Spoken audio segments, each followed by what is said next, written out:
An overflowing blessing to everyone for our daily verse. We are now at Genesis chapter 22, verse 15 up to 19. The Lord's angel called out from heaven a second time. You were willing to offer the Lord your only son, and so he make you this solemn promise.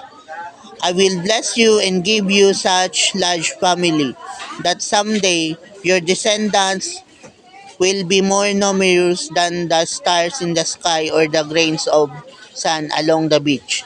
They will defeat their enemies and take over the cities where their enemies live. You have obeyed me, so you and your descendants will be a blessing to all nations on earth.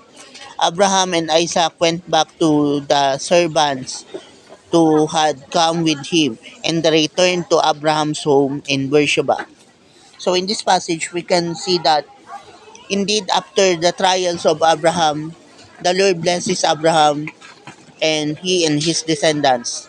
And now we all knew that his descendants is the modern day Israel that we had as of now. See, that's the power of obeying, and that's the power of faith of Abraham.